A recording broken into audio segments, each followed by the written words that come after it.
with Rabbi Goldberg and Chabad Rachamia, especially because I knew Rabbi Goldberg pretty much probably before he knew himself. And that is to say, he was father, I think still before his father was married, or maybe just after he was married, so long before he even came along. So coming in here tonight, on the one hand, made me feel immediately old, and then I met some familiar faces from Toronto, one who knew me still before, or just as I was born. So that was reassuring, it kind of brought me back down to earth. I only can but wish Rabbi Goldberg and his Rebbetzin only continue the Hatzlacha here in Chabad Rachamia, and you should go from strength to strength, such that all the work that you do, combined with all the work that Chabad does everywhere, we should all be able to join you here in Yerushalayim on a very permanent basis. And of course, I hope you do this. I think we'll do a special shout out to Chabad on campus that are especially joining with us here this afternoon.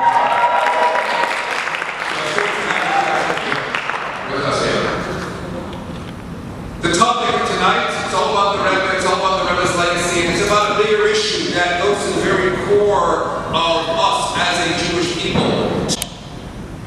When the Brandenburg Gate, upon which Nazi flags were hanging, now has a public menorah erected in front of it. Is that not a miracle? When Uganda, home of Idi Amin, who famously held 106 Israeli passengers hostage, now has a Habanas, is that not a miracle? When the former Soviet Union persecuted to have to feed my brother, he has so much that nobody can have to feed, I'm going to go across and take one of his bales of hay. And the other brother thinks to himself, my brother, he has a whole family, I'm not sitting here stuck all on my own. That's not fair. I'm going to go into his property, I'm going to go and take a bale of hay. And each one would come and discover that all of a sudden, and it's notwithstanding the fact that they took a bale of hay from the other, they still only had the same amount, almost as the other table. And so it carried on night after night after night until one decided to head out a little bit early, the other decided to head out a little bit late, and they meet up halfway through. And they realize, this is what's going on. And they start to fight, they start to punch, they start to beat up one another, and it is said that God looked down from the heavens and said, on this very spot is where the Knesset is going to be built. Macro dimensions of this world that whenever there is conflict in Israel, Jewish people are great at banding together. It's the most compelling demonstration of unity, proving how we are essentially connected at the core. It's not like we are Americans who are also Jewish, or Canadians who are also Jewish, or British who are also Jewish. We are, first and foremost, Jewish, and then based on our geographical locations, we're either British Jews or American Jews or Canadian Jews, etc. The relevance of this is that when something happens in any one place, we feel it someplace else. Like a family member, however far away, if something happens to my brother or sister on the other side of the world, it doesn't lessen the impact, it doesn't diminish the tragedy, and I don't believe there are people so universally bound as the Jewish people. But why must it take for tragedy, for misfortune, that to bring that out in us? I remember when I was leading a birthright group here in Israel, in the summer of whatever it was, 2007, 2008, onset of the Second Lebanon War. And so as a result, we were confined to the south. And I was in a taxi in Eilat. And the taxi driver looks at me and he says to me, Nasrallah was a mitzvah. Nasrallah is doing a mitzvah. I said, what on earth? Why is the head of Hezbollah doing a mitzvah? And he said to me, because he's banding and he's uniting the Jewish people. Isn't that where our problem lies? It takes for the Nasrallahs and the Hamas and whichever other enemy to snap us back into some kind of reality check. Why does it take for Jews to be under threat before they put aside their differences and look to unite? Why does it take for trauma before people acknowledge that which unites us is far greater than that which divides us?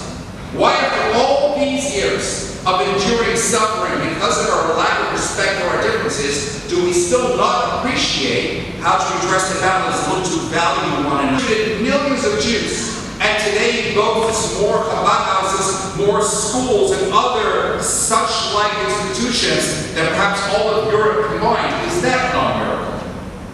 To the Rebbe, you see, those who light the fires and those who say the prayers, and those who know where to go, and those who can only tell the story, they're all part of the same people, the same family, the same history, and the same destiny. And when assuming therefore his mantle of leadership in 1950, the Rebbe, who escaped war-torn Europe, confronted the inevitable problem that the Jewish world in a post-Holocaust era was facing. Because many people despair, believing the world to be a dangerous place. The Rebbe maintained that the world we desire is inherently good, and that the ability to see beauty in the world, insisted the Rebbe, is the beginning of our moral sensibility. And the Rebbe also believed in the intrinsic value of every single human being who was formed in the image of his Creator. And thus what one might typically perceive as character shortcomings, the Rebbe always saw as opportunities to maximize potential. As he famously declared to one young man sharing a personal quandary, a real personal dilemma. The Rebbe looked at him and the Rebbe said to him, I envy you, because that God has given you this particular challenge means he also gave you the unique strengths with which to overcome that challenge. And that I'm not presented with this challenge. Pesach Seder for 2,500 Israeli backpackers in Kathmandu, where Jewish women have access to a mikveh in Saigon. How can Israeli war orphans celebrate their bar mitzvah here each year in Israel? What would have become the near 3,000 children victimized by the Chernobyl nuclear disaster? Is all of that not a miracle? But this is not the unique domain of just shluchim and shluchos, because whilst we may be charged with our own special tasks, to the Rebbe, every individual is uniquely endowed with vast potential in order to make their own impact in their own slice of the world. Everyone, the Rebbe often declared, shares the mutual responsibility of transforming this world into the beautiful place it was always intended to be. And here's the greatest miracle of all. We've all heard of Shimshon, Samson, the big mighty warrior and leader and judge over the Jewish people. You know, there's one verse in the prophets that tells us that Shimshon, Shochet, he judged, he ruled over the Jewish people, Esther Shana, for 20 years. And then there's another, maybe no mikvah, even essential kosher products. And whilst the world might perceive this as deprivation, to a Chabad Shliach and Shlucha, it's an opportunity, because inculcated with the Rebbe's mission statement of loving every single Jew, without conditions or qualifications, they persevere. And over time, a spiritually desolate desert is transformed into an oasis where Jews can feel at home. And a Chabad house is built, and a mikvah is built, and a Jewish school or a seminary is built, all in the name of love, a love for God and a love for his people. It's not a job, it's a labor of love, it's a passion, it's a way of life. And every Chabad representative strives for the ultimate, and yet never feels that he or she has arrived. They have huge aspirations, but they still remain always humble and unassuming. They say, I want to and I can do it all. And yet no matter how much they may achieve and how much they may have done, they know that there is still so much more to do. Ask yourself, where would the world be continue to impact in ways unimaginable? Because when you limit yourself, then you limit your impact, and it will always be limited. But when you are committed to the bigger picture, to the totality of Klal Yisrael, whether it's those who do the fire, or those who might only know how to pray, or those who might only know where to go, and those who may only have the stories to tell, when your concern and your love is for each and every single one, then the leadership continues no less, the demands continue no less, the impact continues no less. Demographers were predicting the demise of Chabad, but it has gone from strength to strength because the legacy of true leaders is eternal as their life continues to inspire everlasting. A leader is great not because of his power, but because of his ability to empower other people. Or as they say, great leaders are like the best conductors. They reach beyond the notes to touch the dancing on spiritual rooftops, but their faith, their traditions are still everything to them. Their people still mean everything to them. And then there were others still, for whom the fire is certainly not discernible, and even prayer is something of an alien concept. Maybe they endured suffering, abuse, pain in some manifestation that led them to become skeptical, disenchanted, and bitter. But they know still where to go. Every now and then they will surface, however sporadically, be it, God forbid, a sad occasion or a celebration, a simcha, or indeed, perhaps just a high holidays. And finally, there are those for whom the fire seems all but extinguished. Prayer is something other people do. They don't even know where to go. All they have is a story to tell. A story about a parent or a grandparent whom they recall being Jewish. A grandmother who lit Shabbos candles. A mother who once fried latkes. They remember their grandfather wrapped in a tallis, or their father maybe saying Kaddish. They can tell the story, but that's all. It's a story of yesteryear in times of yore. This is the reality of the history of our Jewish people through the ages. We have, to one extent or another, transformed through the course of time from the fighter of once upon a time to the mere storyteller that epitomizes so many today. Or as someone once put it to me, one generation called it Shabbos or Shabbat, Shabbos Kodesh. The next one called it just the Sabbath. The next generation after that called it Saturday, and today's generation called it the day before Super Bowl Sunday. You'd think it was a lost cause. You'd think we ought to give up. You'd think that we are but mere spectators observing a Shakespearean tragedy play out.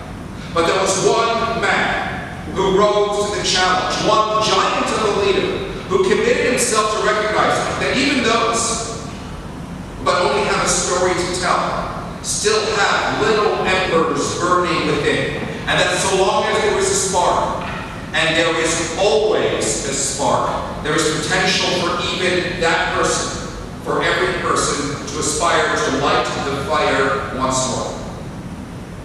And when the Rebbe committed himself to this mission, like the many greats before him, the Rebbe would say, I don't know how to light the fire, and I in fact do not even know how to recite the prayer, but I nevertheless know here where to go. And that should certainly be sufficient. And indeed it was. And then it fell to Rabbi Yisrael of Ruzhin, the famous Ruzhin, when it came time to have to overcome whatever misfortune, and sitting in his armchair, his head in his hands, he looked up and he spoke to God and he said, I'm unable to light the fire. I don't know the particular prayer. I don't know the place to even go to. But at the very least, I can still tell this story. And that in itself will surely have to be enough, as indeed it was. There are so many different lessons that one can derive from this particular story or anecdote. But for the purposes of tonight, the most glaring and obvious lesson for you and me is that different people have different ways by which they choose to engage with their Judaism. They have distinct ways by which they identify, individual ways by which they somehow connect to God. Some can light the fire. Their souls are inflamed. They are full of passion. They're full of fervor. They're full of so much love for their faith and their people. They approach every mitzvah with excitement, and they indulge in their Judaism in a most ecstatic manner. 2 Jews, 3 opinions, how the 12 tribes ever become one people.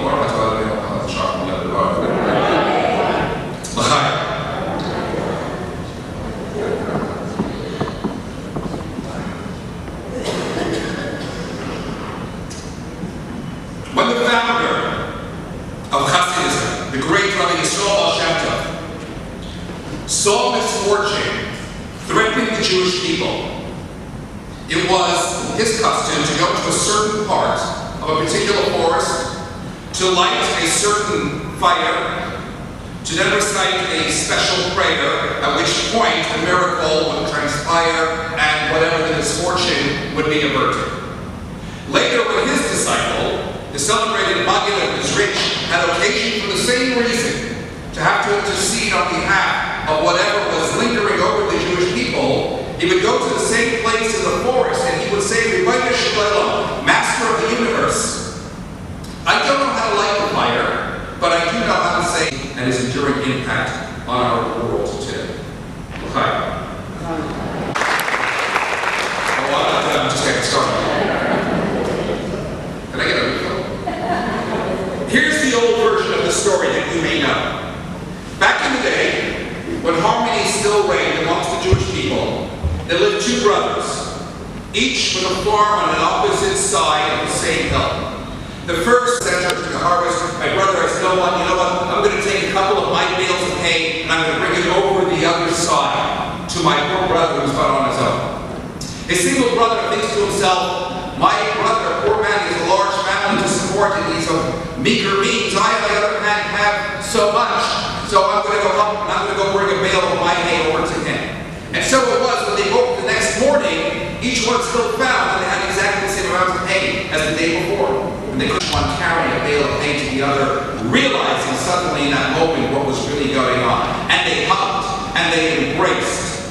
And as tradition tells us, it is at that moment that God looked down and said that it is on this very spot, on this very hill, that the temple is to be built. Here's the modern version of the story. Time passed. Jewish people forgot how to live in harmony and love each other. During this time, there lived two brothers, each with a farm on the opposite side of the same hill. The first had a very large family. Dare I say it, you don't have to go to statistics for this. Anyone who looks into their hearts, honestly enough, knows it to be true. Prejudice is one of the principal constituents of the human personality. Take a look around this room right now. I dare you. But I also guarantee you that almost everyone harbors some sort of prejudice. I don't like him because he's too right-wing. I don't like her because she's too left-wing, because he's Litvish, because she's Chabad, because he's Sephardic, because her nose is too long, or whatever else besides.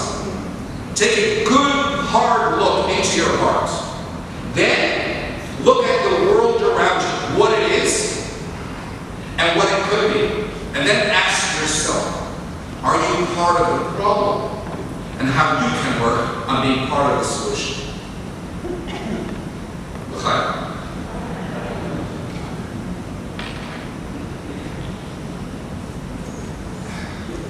So, a few years back, I was in a plane with my dear wife, going on a solidarity return. We were sitting with another group of elderly citizens from London, part of a large group, and there was an elderly woman sitting next to my wife and myself. And she starts talking to me, and she starts telling me which community she's from, how wonderful her rabbi is, etc., etc. And I looked at her and I said to her, you know the rabbi of Mill Hill, my community? She says, Shochet. I said, yeah, that's right. She says, I don't like you very much. So my wife leans over, smiles sweetly, and says, why not? And she says, well, you know, I read his views in the paper, he has a column in the newspaper, and I read it regularly, and so on and so forth, and I really, just too opinionated and quite controversial times, etc. And she sees me smiling from ear to ear, and she says, look, I'm sorry if you have anything to do with him, but I really don't like him. Later, we got up, funny enough, to stretch our legs at the back of the yellow flight. There was the same woman. He did identify me because my picture was featured in my column, and she stops us dead in our tracks, and she says, what's your name? I'm left there standing alone, and I said, I'm Yitzchak. She says, yes, but what's your surname? I said, Shuchet. She says, oh, and so you are. Are you the rabbi? So hoping to make light of what was going to otherwise be a rather embarrassing situation, I said, let's just say I'm very, very closely related to him.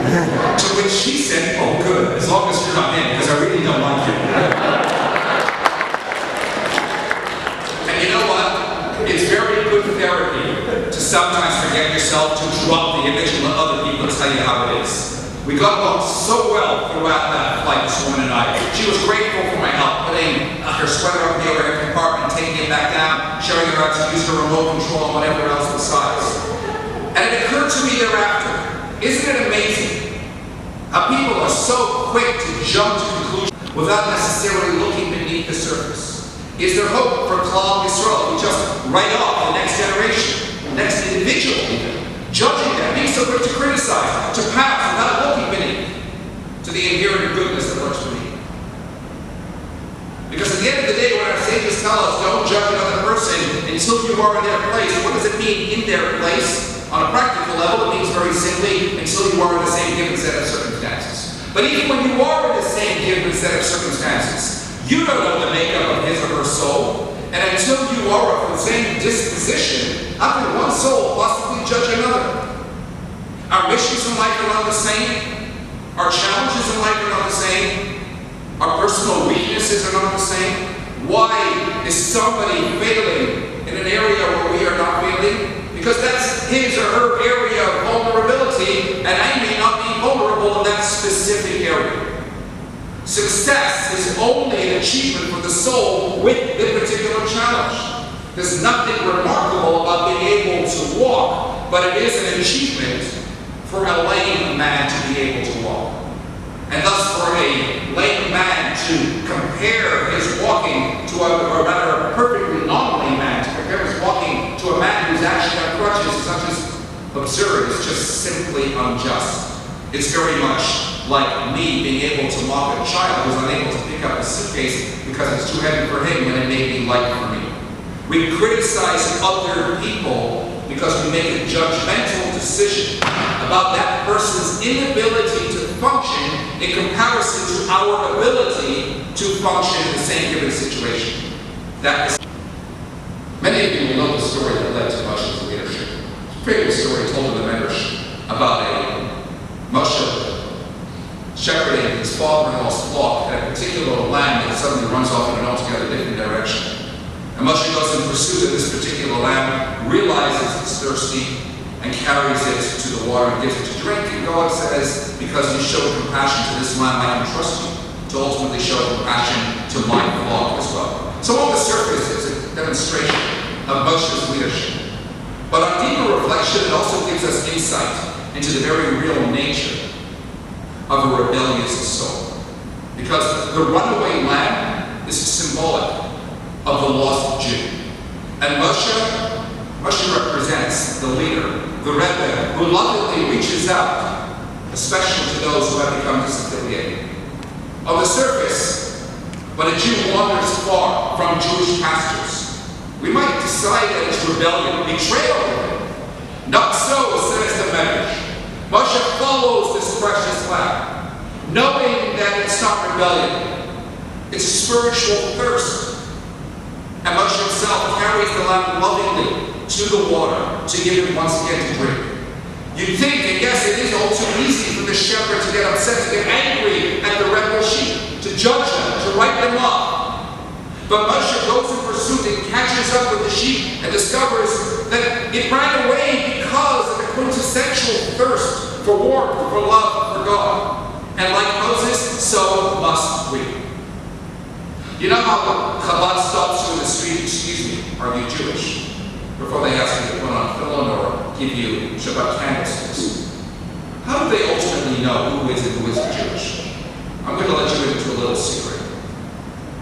When they actually come over to you and they stare rather curiously at the little black boxes with the straps attached to the candlesticks, etc., you know that in all likelihood they're probably not Jewish, most likely Mormon. But when you make eye contact with them and they quickly cross to the other side of the street, then you know in all likelihood they are Jewish. Much like a colleague of mine, a rabbi in Manchester, who was once standing outside the shul on a Thursday morning looking for that 10th million man, and his tallis is swaying in the wind, sits is flying everywhere, and people are casting this curious glance but just walking on. And then one man stops and says, "What's the matter with you? Aren't you ashamed of yourself? Aren't you embarrassed?" They're crossing the street because the sight of those religious artifacts touches them, it speaks to them. It suddenly brings back to them the stories. Judaism is alive and active. Their souls have been triggered. And now it's our task to help them to re-engage them with their traditions, to make those long-lost stories come alive once more. Like Moshe, we need not write off, rather understand the deep spiritual thirst that compels so many to graze in foreign pastures. Empathize with their situations. Carry them. I'll leave you with two short stories. Once again, an old version and a new version. The old version is told to us in the Talmud about Rabbi Yitzchok who encountered a rather holy-looking individual and said, "How ugly is this man?" And the man looks at the rabbi and says, "You don't like the way I look? Go back to the craftsman who formed me." In other words, if you don't like the product, take it out to the manufacturer. And we have to wonder to ourselves, though, this Rabbi Yitzchok was a great rabbi. How is it possible to assume that he'd be so superficial as to reflect upon somebody's external appearance? Just daring to say something like that. I mean, could you imagine for a second your rabbi coming to shul and saying, "Mrs. Greenstein, there's no way for me to put this, but you need a nose job"? I mean, if you could imagine your rabbi saying that, please don't share that with us. But nevertheless, so how do we understand this? But let's assume that we're not talking about something physical, rather something spiritual. Could you imagine a rabbi coming into shul and saying, "How ugly is this person, not physically, but spiritually"? Maybe not expressing it, but somehow by nuance and innuendo. Maybe not your rabbi, but a rabbi here or a rabbi there. And that's really what's going on in this story. This rabbi is reflecting upon this individual whom he deems to be lesser than himself. And what he sees within is a spiritual void, of any real spiritual substance. But the man turns around and the man retorts. And he says, "You don't like the way I look. You don't appreciate me for who I am. Go back to the craftsman who made me." By definition, you and I ultimately come from the same source. We emanate from the same craftsman. The same craftsman who made you, made me as well. Like you, I too am an extension of the divine. Like you, I too have a neshama, have a soul that is essentially eminently connected to a source of above. And maybe your fire is burning bright, and I can only tell the story. But ultimately, we still come from the same source. And indeed, when the rabbi reflected upon this, and the rabbi heard this, the rabbi pursued him, begging him for forgiveness, begging him in appreciation and understanding of the error of his own ways. It's never for any of us to look down upon anyone else. It's never for any of us to judge anyone else. It's always incumbent upon every single one of us to look beyond the surface, to the inherent goodness within, to that little spark that's still there, to be able to tap in, to the ember that is still within, and enable it to become flame once more. And here's the modern version of the story, and it happened not too far from this very shul. And with this I'm going to leave you. 2016, a young yeshiva boy. He's 23. He's on the dating scene. He's also a little bit desperate. He's desperate because the world that he comes from by 20, he should already be married. And not for lack of prospects, not because there's anything wrong with him, seemingly, because he was a very good boy in the yeshiva, but simply because he never was able to make it past the first date. For a purely technical reason. He had a deep scar across his left cheek. And this is, of course, well, in the should have scene, he wasn't on Facebook. She didn't go, the girls don't typically necessarily go on Facebook. There aren't, in those days, there weren't necessarily.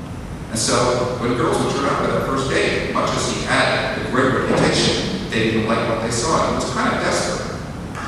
And so he sought spiritual guidance, and he was advised, you know what, the next time you finally get a good shidduch prospect, be sure right away from the outset, tell your story, share with the girl how it is that you got that scar. And so he decided, fair enough. And so a few months later, the first opportunity again, the right kind of girl that's suitable for him, he agrees to go out with her.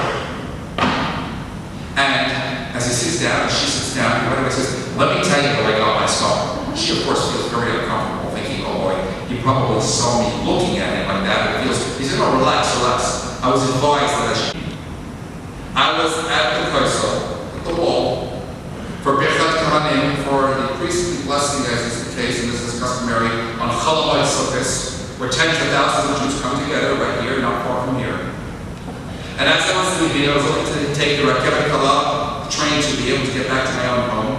And I was coming through Sharsh, and all of a sudden I see this Arab coming out of a Makolas, and he's carrying a knife in his hand, and he starts chasing out a whole bunch of people. And I decided, I thought, okay, and I went after him, and I jumped in, and I knocked him to the ground. And within moments, the army were on the scene, and they neutralized the threat. But in those few moments, he managed to reach up with his knife and cut me across the cheek. And that's how I got this scar. And as he's telling the story, he sees this girl, and she's distraught, and she's in tears, and he feels to himself, thinking to himself, oh my goodness, I've made her feel so bad. And she looks up to him through her tears, and she says, Mazel tov, we're engaged. And he looks to her and he says, whoa, it's okay, relax. We just barely know each other's name, but I just told you my story. And she says, no, you don't understand. I'm that girl. To every other girl in the world, that scar was ugly, but to this one girl, that was the most beautiful thing in the world. Because one man's ugly scar was another man's beauty spot. You see, we can easily identify scars in people. We can readily judge them, assume them to be ugly. They can't light the fire, and they can't pray, and they don't even know where to go. As in the words of Rabbi Elazar in the Talmudic story, they're seemingly ugly. The challenge for us is to look beyond the skin-deep blemish to the essence within. Don't just look at the lack of the fire, and the lack of the prayer, and the lack of direction. Listen to the story to tell. And behind those metaphorical scars, there is a story. And when you bring out the story, you see the beauty, and you can ignite that soul once more. And with that, I'm going to leave you with the final story. A young couple that entered into the Rebbes room for a Yechidus, private audience. And prior to the Yechidus, prior to the private audience, the couple told their two children, an older girl and a younger son, about what they were going to be going through, and that the Rebbe was going to be giving them a bracha. Private audience with the Rebbe. The Rebbe's going to give them a blessing. This was in the days before iPads and iPods and this and that, and it was enough to ignite excitement in the hearts of these young children. And they had the Yechidus, they had a private audience with the Rebbe. And the Rebbe gave them their bracha, their blessing, first to the older girl, then to the younger boy. And before time, the Yechidus was over, and it was time to leave the room. And the little boy sits down on the floor of the Rebbe's room and starts to cry. And in that moment, the Rebbe looks to the father and becomes very serious, and he says, "From what's Vater, why is he crying?" Now you see, the way the Rebbe gave a bracha was always, of course, verbal and orally. The Rebbe would look to the individual and respond in accordance with a particular request. Or, as was the case over here, looking to the little boy and giving him a blessing that he should grow up to be a chassid and a Yerushalayim, God-fearing, and a lot of learning, and so on and so forth. But there is a custom. Many people have a custom every single Friday night. You give a blessing by putting the hand on the child's head. And you say, give them the priestly blessing. God shall bless you, look after you, and so on and so forth. And in Chabad, that custom only ever happens on the eve of Yom Kippur. It doesn't happen every Friday night. And that's the little boy's understanding of a blessing. So as far as he's concerned, and as much as the Rebbe already gave him a blessing, he never got one. That didn't happen. So he's sitting on the Rebbe's floor and he's crying. The Rebbe asks very seriously, "From the most Vater, why is he crying?" The father has no clue. But you know, God gave greater intuition to the Jewish woman. The mother understood immediately, whispers to the father about why she understands her son is crying, takes the older girl and quickly gets out of the Rebbe's room. The hour is, after all, very late. So the father explains to the Rebbe why his son is crying. The Rebbe smiles first and says, "Nayim and Hagim and Chabad are bringing customs into Chabad." And then the Rebbe looks to the father and says, "Well, probably you don't care anyway." And then the Rebbe called the little boy over to the side of his table, put his holy hand on his head, and gave him the blessing. Yurach Hashem Yishmerach, God should bless you, God should always look after you, care for you, Yishmerach, etc.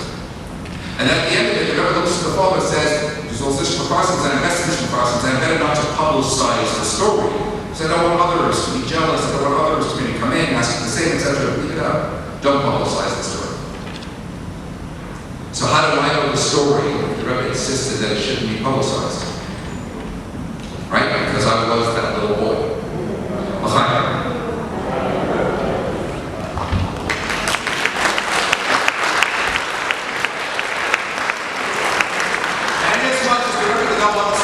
Publicized. I'm sharing it with you because of the bigger story it tells. You can imagine that scenario repeating itself in countless other settings with other people in different circumstances. Sometimes it might be a case of giving the kid a candy, getting the kid out of the room quickly, but the hour is late, it's 1 o'clock in the morning, when a Jewish child is playing, that becomes the focal point of his universe. And it begs but one question from us painter: why is he crying? And then even more so, the Rebbe will do something, however out of the ordinary might be, to put pain to the child's tears. And the point is that you and I, there are a lot of Jews out there that are crying. They could be 3, they could be 33. Sometimes the tears are more discernible, other times they don't even realize themselves about how their souls are crying, yearning to come back home. But when we encounter that particular Jew in that moment, we have to become a Rebbe to that particular Jew. And for us, the only point of consideration in that moment of time is to ask one question and one question only. For us, why is he crying? Why is she crying? And then, to do her own, I thought, okay, and I went after him and I jumped in and I knocked him to the ground. And within moments, the army were on the scene and they neutralized the threat. But in those few moments, he managed to reach up with his knife and cut me across the cheek. And that's how I got this scar. And as he's telling this story, he sees this girl and she's distraught and she's in tears. And he feels to himself, thinking to himself, oh my goodness, I've made her feel so bad. And she looks up to him through her tears and she says, Mazel tov, we're engaged. And he looks to her and he says, whoa, it's okay, relax. We just barely know each other's name, but I just told you my story. And she says, no, you don't understand. I'm that girl. To every other girl in the world, that scar was ugly, but to this one girl, that was the most beautiful thing in the world. Because one man's ugly scar is another man's beauty spot. You see, we can easily identify scars in people. We can readily judge them, assume them to be ugly. They can't light the fire, and they can't pray, and they don't even know where to go. As in the words of Rabbi Elazar, the Talmudic story, they're seemingly ugly. The challenge for us is to look beyond the skin-deep blemish to the essence within. Don't just look at the lack of the fire, and the lack of the prayer, and the lack of direction. Listen to the story to tell. And behind those metaphorical scars, there is a story. And when you bring out the story, you see the beauty and you can ignite that soul once more. And with that, I'm going to leave you with the final story. A young couple that entered into the Rebbe's room for a Yechidus, private audience. And prior to the Yechidus, prior to the private audience, the couple told their 2 children, an older girl and a younger son, about what they were going to be going through, and that the Rebbe was going to be giving them a bracha. Private audience with the Rebbe. The Rebbe's going to give them a blessing. This was in the days before iPads and iPods and this and that, and it was enough to ignite excitement in the hearts of these young children. And they had the Yechidus, they had a private audience with the Rebbe. And the Rebbe gave them their bracha, their blessing, first to the older girl, then to the younger boy. And before time, the Yechidus was over, and it was time to leave the room. And the little boy sits down on the floor of the Rebbe's room and starts to cry. And in that moment, the Rebbe looks to the father and becomes very serious, and he says, why is he crying? Now you see, the way the Rebbe gave a bracha was always, of course, verbal and orally. The Rebbe would look to the individual and respond in accordance with a particular request. Or, as was the case over here, looking to the little boy and giving him a blessing that he should grow up to be a chassid and a Yerushalayim, God-fearing and a loving and learning and so on and so forth. But there is a custom. Many people have a custom every single Friday night. You give a blessing by putting the hand on the child's head. You say, Baruch Hu Hashem Yeshurun, give them the priestly blessing. God shall bless you, look after you, and so on and so forth. And in Chabad, that custom only ever happens on the eve of Yom Kippur. It doesn't happen every Friday night. And that's the little boy's understanding of a blessing. So as far as he's concerned, and as much as the Rebbe already gave him a blessing, he never got one. That didn't happen. So he's sitting on the Rebbe's floor and he's crying. The Rebbe asks very seriously, for the most painter, why is he crying? The father has no clue. But you know, God gave greater intuition to the Jewish woman. The mother understood immediately, whispers to the father about why she understands her son's crying, takes the older girl and quickly gets out of the Rebbe's room. The hour is, after all, very late. So the father explains to the Rebbe why his son's crying, and the Rebbe smiles first and says, Nayim and Hagim and Chabad are bringing new customs into Chabad. And then the Rebbe looks to the father and says, well, probably you don't care anyway. And then the Rebbe called the little boy over to the side of his table, put his holy hand on his head, and gave him the blessing. Baruch Hashem Yeshurun, God shall bless you, God shall always look after you, care for you, Yeshurun, etc. And at the end of it, the Rebbe looks to the father and says, there's all this precautions and investments precautions, and better not to publicize the story. Because I don't want others to be jealous, I don't want others to maybe come in, ask you the same, etc. Leave it out. Don't publicize the story. So how do I know the story? The Rebbe insisted that it shouldn't be publicized. Right? Because I was that little boy.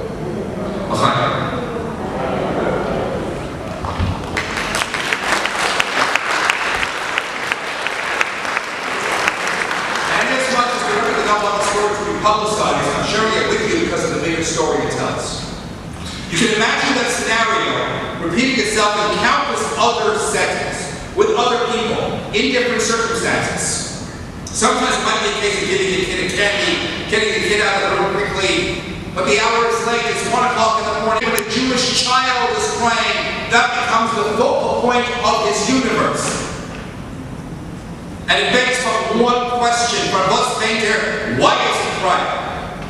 And then even more so, the Rebbe will do something, however out of the ordinary might be, to put pain to the child's tears. And the point is that you and I, there are a lot of Jews out there that are crying. They could be 3, they could be 33. Sometimes the tears are more discernible, other times they don't even realize themselves about how their souls are crying, yearning to come back home.